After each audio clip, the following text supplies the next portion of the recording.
What's up, everybody? It's your boy Panic Knife with theawfulgamer.com, and today I'm going to be breaking down the hard mode Denova, whatever the hell the last boss is, Warlord Kephess hard mode encounter. So basically, taking a little break off these videos just because we've gotten further into the content and we're getting better at it and all that, and we've cleared hard mode a few times now.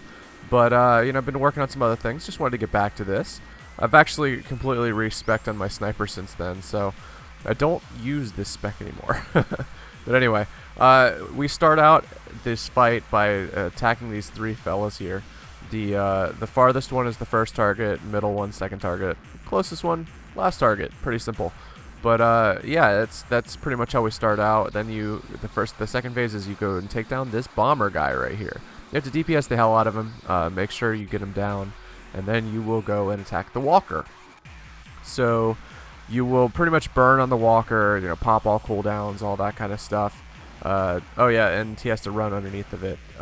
Basically the best way to figure out where you need to run is you can target the guy and basically run and stand underneath the circle. You gotta stand still, he'll pull you up, and then make sure on hard mode you have like a SWTOR healer or a tank or something like that. Actually, I don't think a tank can do it, but a SWTOR healer is the best way to do it. Have him pull the guy that's flying up there down. If not, if you can't do that, just make sure that you have somebody who's going to heal the hell out of him, because he'll take a ton of damage while he's underneath that walker. Now, this next phase, you're going to want to separate the Trandoshan warrior from the Trandoshan trench cutters. Usually bring the person with the most threat, like a marauder or, in my case, a sniper, and have them pull. Make sure they hit the warrior first, keep the shields there, and let the trench cutters go and attack the healers. Now, as you'll see, those walkers also doing some AoE damages. It goes from 1/3 conal attacks, so it'll start on the right, go to the middle, then to the left, etc. Basically, just need to make sure you pay attention. So you'll AoE down these guys once they're outside of the shield. Don't do it when they're under the shield, because it will reflect damage and you will die. But yeah, it's pretty simple at this point. You're gonna just take down these trench cutters. Once this phase is done, you'll get the pleasure of taking down another bomber. Again, pretty easy, but just make sure you burn him down quickly. After you take down the bomber, there's another walker phase where you DPS the walker. Generally on hard mode, you want to do at least 40% damage each time. You can get away with a little bit less, just as long as you really burn that last one, because if you don't get the walker down in 3 of these bomber phases, you probably will wipe.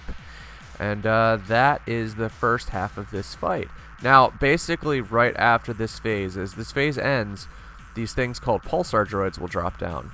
This big trick here is that they do I think it's like a 25-meter AoE that they'll put on the ground, and it'll give you, a message saying that they're reversing their polarity or something like that, or reversing their circuits. That's the key that one of them will switch to the other one and do the AoE. Now you'll see there it is, right on the ground right there. That AoE does quite a bit of damage, and it's kind of a pain in the ass. Now, this is actually our first clear now that I'm remembering it. So it's kind of funny. That guy really is angry that he went down in this fight.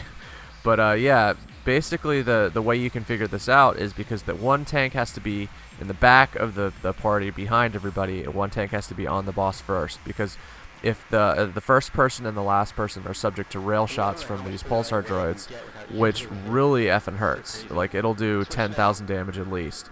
The back tank should probably stay focused on the Pulsar droid that you just left, because his channel is what tells you when the things will change their polarity, and they'll start to drop their AoE and kill you.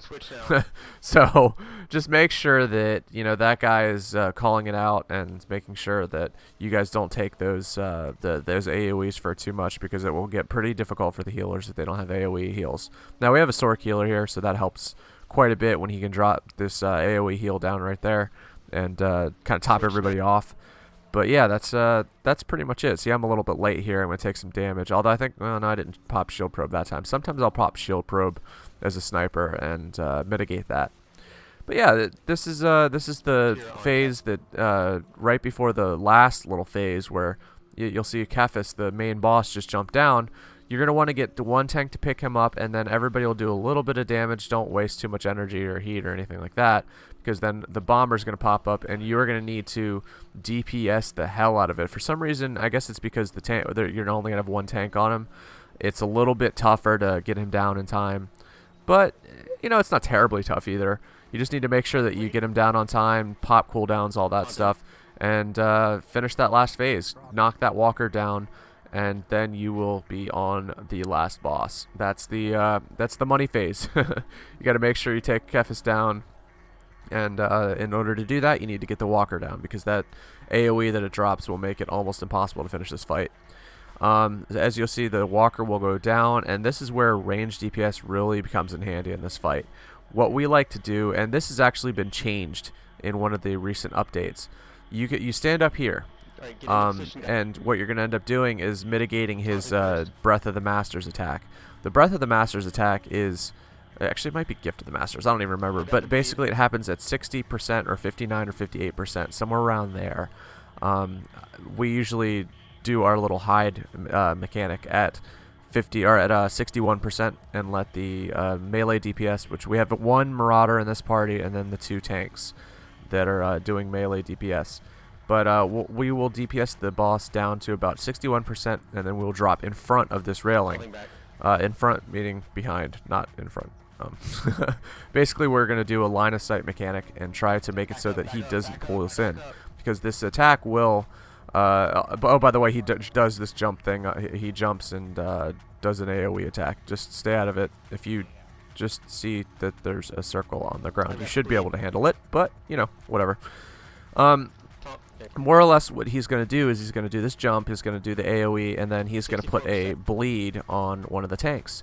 The tank won't be able to stay alive if you don't taunt him off of it, so the other tank should do it. Now, what I was going to say is that doesn't work, what I just did right there. It doesn't work anymore. He'll pull you over that railing, so you need to hide behind the wall there. It still works if you do a straight LOS, but it won't work as I did right there.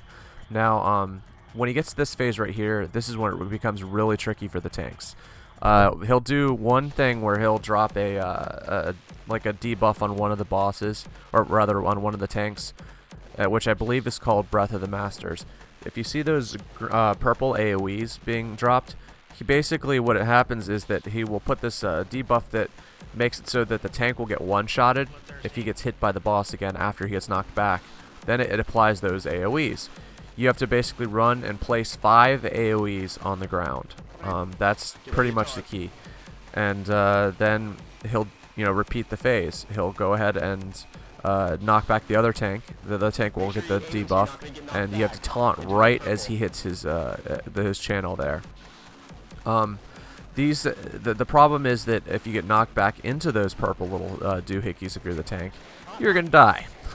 So we're basically just burning the boss as hard as we can, making sure that they don't, that the tanks don't go down. This is you shouldn't take any damage other than the tanks at this point, but make sure you're placing these things well.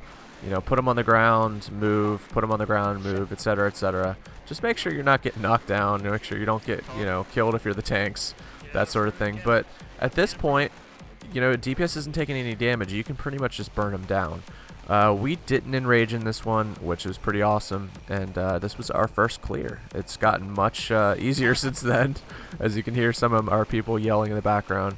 But it's a good time, and if you haven't cleared hard mode Denova yet, definitely give it a shot. It's doable. Most of the black hole dailies are capable of gearing you up enough for this kind of fight, and that's pretty much it.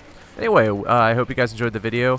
I'll be putting out probably a few more Star Wars The Old Republic videos before new content comes out. I'm going to start to focus on a little PvP, maybe show you my gear as my sniper. This is not my gear that I have right now. I have almost best in slot gear, all that kind of stuff. So anyway, hope you guys enjoyed the video. I hope it was informative for you, and with theawfulgamer.com, it's your boy Panic Knife. Hope you guys enjoyed the video and have a great night. Oh yeah, by the way, like, subscribe, comment, do all that kind of stuff. Anyway, see you later.